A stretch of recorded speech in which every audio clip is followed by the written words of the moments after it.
Welcome to Globe Watch with me, Charles Bune. You face the risk of dying with false forms of security. Europe's top moral compass, Pope Francis, has told leaders of the sexagenarian European Union as they gathered at the Vatican to celebrate 60 years of documents that shaped the organization today. The idea of people like Henri Spaak and Jean Monnet has become a veritable force for a model of stability, economic integration, and humanitarian assistance across the world.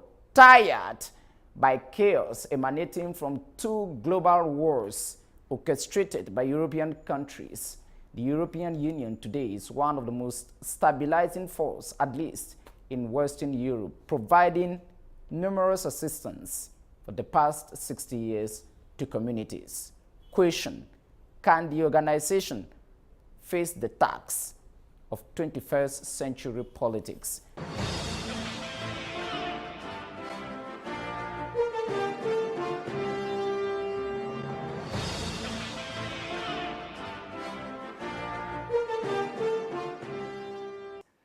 Italian ambassador to Cameroon, Samuela ISOPI. Welcome to Globe Watch. Thank you very much for inviting me. The institutions of the European Union and the states that belong to this union, each and every one are paying the price of our failures, hesitations, and contradictions. We should each ask ourselves how personally responsible we are. Former Italian President Giorgio Napolitano, what has been the role of Italy in the European Union? Italy is one of the six founding members of the European Union. One of the founding fathers of the project of European integration was an Italian politician, was our Prime Minister, President of the Council of Ministers, Alcide De Gasperi. So Italy, together with the other founding member states, played a crucial role at that time.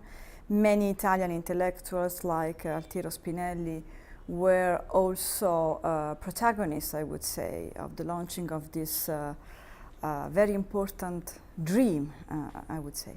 And they managed to realize that dream, especially in Rome when in 1957 they signed this treaty. We have gone a long way after the signature of the treaties. Italy has always been one of the major supporters of the European integration because we understood, and we still understand today, the high value of this project. That is, first of all and most of all, a peace project. The European integration gave Europe 60 years of peace. It never happened before. It's the first time since the Roman Empire that Europe could live 60 years in peace and develop itself. And I think Italy was among the member states, one of its member states that mostly benefited from the integration. In the 50s and 60s especially, we had what we call the economic boom.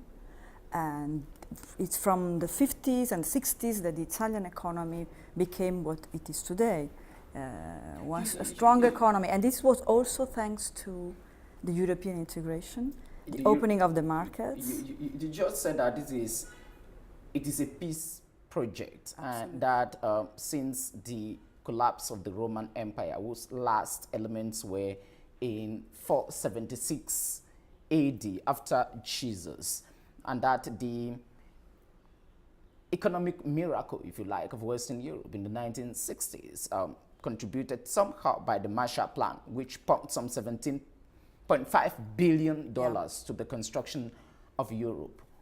Where does Italy see the European Union more as a success? As a political enterprise or as an economic model? We think that the two aspects cannot be separated. Because first of all, the European project was political since the beginning, you know. But the mechanism, the process that was chosen, that was started, was to work together and find common ground. I think the history of Europe is, and the European Union is about finding common ground. At the beginning, immediately after the war, it was the common market, the community for steel and coal. There were the two institutions. The two elements of military industry, for example. So to put together some sensitive elements and to decide to cooperate. It was a political decision to do this, but the process was started based on elements where we could find common ground. And we continued, this process continued. You know that in the 50s there was the idea to have a common defense community, and this project was maybe at that time too ambitious, and it failed. Then we continued in the field of economy.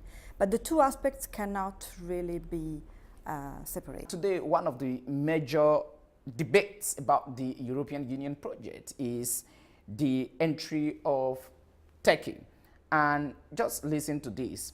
We are convinced that Turkey will be a useful member of the European Union. Matti Ahtisaari, former president of Finland and Nobel Peace Prize laureate. Why is Turkey so much of a headache in terms of European construction today? Well, I think that Turkey is a very important partner for the European Union. It is linked to the history of the European Union, so we have a common history. And most of all, let's not forget that the economy of Turkey is strongly integrated into the economy of the European Union. I think most of its trade is with the European Union. What we think as Italians is that Turkey is a very important partner. To have a stable and strong Turkey is in our interest. And we also think that Europe is a very important partner and a key partner for Turkey. So I think we all hope that relations will continue to improve. The debate of the European Union today has been largely one which has to do with questions that has to do with the construction of democratic processes in the world. And this is what former Nigerian President Olusegun Obasanjo said of the European Union. I would not say the fact that there are no European Union observers at an election means that it will not be fair and free, because each time the European Union talks about an election, everybody listens to it. Do you mean to tell me today that if the European Union doesn't okay an election in a country, those elections are not credible? Like Obasanjo just said. I think we have to start from the beginning. What is the European Union? For us, the European Union is a community of values. What brought us together? What keeps us together? They are values. What are those values? Democracy, dignity, human rights, respect, This is what keeps us together. And these are also the principles that inspire our action with our partners. You mentioned that when we started, we were 6. Absolutely. Now we are 20. We will soon become 27. Anyway, it's a long way. What attracted these people and the countries from Eastern Europe?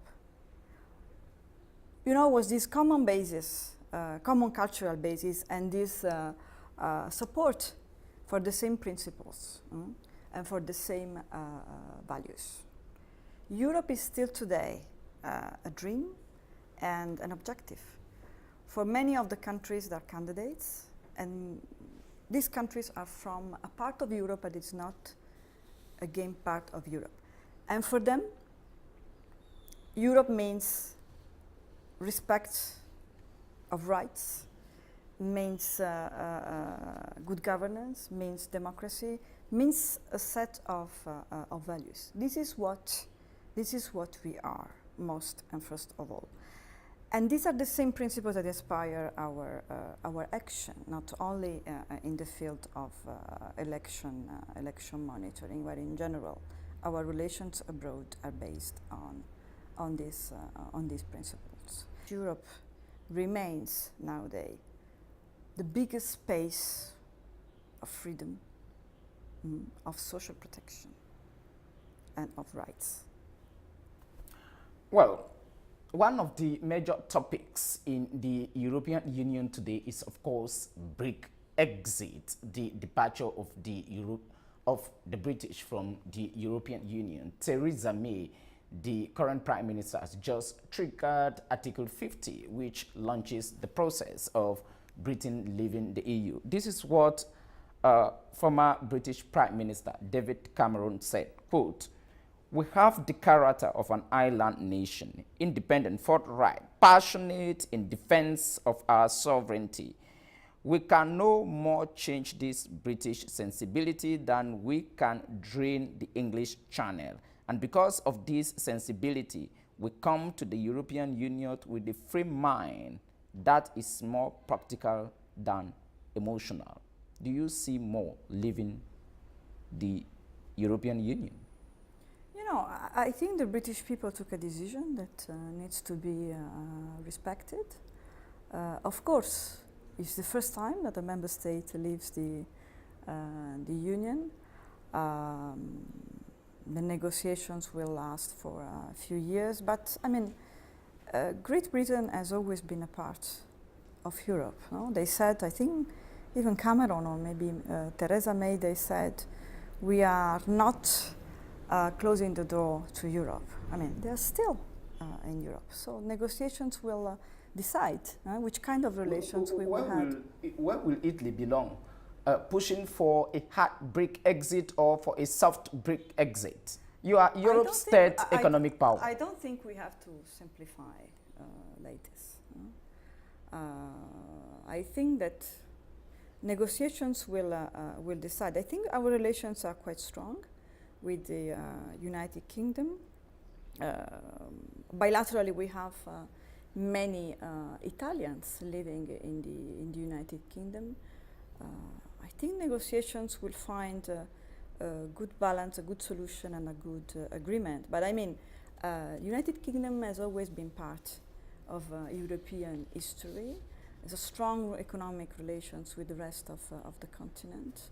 So, and as our president, chairwoman of our parliament, Chamber of Deputies, told President Biya on the occasion of his recent visit to Italy, it's not the end. It's not the end for the European Union. Every challenge should be turned into an opportunity, and we have to seize the opportunity of this major development in our history of integration to launch a debate about the European Union, how to proceed with our integration process. One key institution today in Europe is the Euro, which of course is the monetary union shared by roughly 18 countries, if I'm not wrong. And this is what Viktor Orban, one of the Europe skeptics, who is the Prime Minister of Hungary, said. The strongest institution in the hands of the European Union today is the Euro. Just how much of a blessing is your common currency to your peace project? I mean, to have a common currency was and remains a very ambitious, I think, goal. We strongly support it since the beginning. And the Italian government at that time struggled to try to keep up with the standards that were fixed in Maastricht to be members of the European Monetary Union. We think that is something important, and we continue to support it. This is an institution whose current budget for 2014-2020 stands roughly 960 billion euros, and about 20 billion of that goes for overseas development. Are there any key projects around the world that the European Union can be proud that she has contributed to global development today? Well, First of all, the European Union is not only the biggest humanitarian donor, it's the biggest donor in general. European Union and member states, they give more than 50% of the global aid. I'm talking about development aid. And at the same time is also the main humanitarian donor. You can imagine in its history how many projects, how many initiatives, how many things they have supported and we have supported together. We are active in many areas, many sectors, many projects. For example, look at the recent and the current crisis. The European Union is the main humanitarian donor to Syria, where the situation is so critical and almost all the aid that is given currently to the population is coming from the European Union. It's difficult to say what is the major achievement in terms of project in 60 years, you know. European development action started exactly when the treaties were signed. So this year is not only the 16th anniversary of the signature of Rome treaties, it's the 16th anniversary of European Union development relations with all its partners. Can you imagine in 60 years in, I don't know how many countries, how many initiatives have been realized? We still are the main donor. I think last year, in 2015, this is the latest figures we have, European Union and member states together, their aid was 68 billion euros, with an increase with respect to previous years, and still a long way to go to reach what is the target of the European Union, that is to dedicate 0.7% of GDP to development aid. Let me just give you a sense of the mind of former Greek finance minister, one of the new firebrands of the new system in Europe, Yanis Varoufakis. And this is how he qualified the European Union.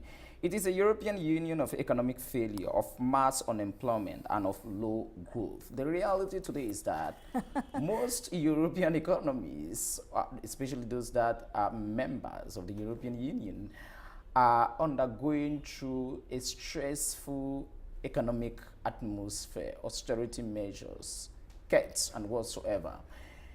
You have one major issue you have to tackle in the middle of your own internal crisis: migration.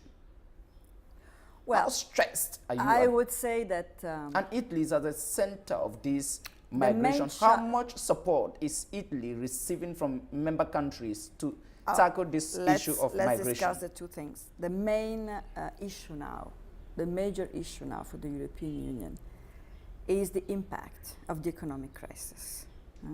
And this is the issue that is at the center of all debates. And this is the issue that was at the center of these celebrations. How to have a stronger social Europe. How to help the European Union, European economies, and European citizens to exit or to face the impact of the economic crisis. This is the major issue today in Europe. European economies have restarted to grow. So this is just to comment the remarks of former finance minister of Greece. This is exactly the main point today. How to relaunch the European economies, how to protect our citizens from the impact of the crisis. And I think the migration can be considered also in relation to this aspect, you know. Once our societies, our citizens feel weaker, feel threatened by the impact and effects of globalization, you know, the impact of social and economic crisis, you know, the arrival of thousands of refugees, but also migrants coming from of course, areas where there is instability, but also from areas where simply people decide to leave to look for better economic opportunities. Of course, people fear. They are already in a situation of malaise, and so they fear that these people will put more pressure on their social services, on the economy, etc. One of the binding factors in the whole of Europe is Christianity, and whatsoever the Pope says from the Vatican is carefully followed by all European leaders. And they attended the anniversary at the Vatican with him, and the Pope told them that, look, you have the risk of dying. You face false forms of security. Today probably was referring there to the rise of extremism, the rise of populist governments, saying in Europe today you can count them. Nigel Farage with tremendous impact with Brexit. You see how the dynamics are changing in France. If you go to the Netherlands, this movement is increasing as a block of democratic values of the establishment. How do you respond to populist ideology? The way to respond to populism is exactly what I was saying, to reinforce solidarity and to respond to the needs and the fears of our citizens. Because populism is nurtured by what? Fear. Fear of what? Fear of terrorism, fear of migration, fear of poverty. So it's the social insecurity that can bring people to make certain choices. So I think this was said very clearly in Rome during the celebrations that were held at Campidoglio in Rome, that we have to respond to the needs of our people. This is what I was saying, we need a more social Europe. And the issue at the center of the discussion was exactly this one: reinforce social Europe. Do you have the impression that the social contract is no longer working? You know, things change. Okay. Things change. History have evolved so much. And the latest economic crisis, the biggest economic crisis since the World War, was something that has an incredible impact. You mean the 2008 crunch? Yeah, exactly. We are still struggling with that. So what we have to do is exactly to put people and citizens at the center of our action. Looking at populism, I think the results of the latest elections in some European countries actually show that this is still an open debate. Look at the results in Austria, the result in recent election in the Netherlands. So, of course, this is a challenge for our politicians, but the response should be, as even the Pope said, people look at the needs and response to the fears and situation of our people and our citizens. Prove today that you are the leaders of Europe, that you can care for this great legacy we inherited from the heroes of European integration 60 years ago. European Council President Donald Tusk said, saying, Europe as a political entity will either be united or it will not be at all. Our history and experience is based on evolution. As our Prime Minister said during the celebrations, we are coming Paolo Gentiloni. We are coming from a 60 years journey. We have accomplished so many things. So many things. For the first time in history, not only for Europe, but for the whole humankind. We should never forget this. We are facing challenges. Europe has gone through many, many challenges already during its history. We have to adapt. We have to respond. Fascism, Nazism, economic crisis, the changes, internal wars, the changes in Eastern Europe. So the collapse of communism. Yeah, exactly. So we have to evolve. We have to continue. Establishment of networks in Africa, Asia, Latin America, all of that. The emerging of new markets, global powers also. Global powers. Yeah. So we have to continue this journey. This is the message that our Prime Minister gave. The problems we are facing today prove that this journey is not finished. And most likely, this journey will never finish. That we have to continue to evolve. And we still have a long way to go. We have accomplished so much. We still have some objectives to reach. We still have the expectation of our citizens we have to respond to. So this is the message. And Europe has to restart and to continue its journey. Winston Churchill said, it is better to jaw than to war. So Europe will continue to debate as a democratic process. Absolutely. The first lesson that we learned is that we learn to solve our differences around the table. This is the basic principle we should never forget. Goodbye to wars. Goodbye to wars. We hope forever, at least in Europe. The Italian ambassador to Cameroon, Samuela ISOPI, thank you very much indeed for being guest on Globe Watch. Thank you for your interest in the European Union and these celebrations. You are welcome. Thank you. Congratulations. Thank you very much.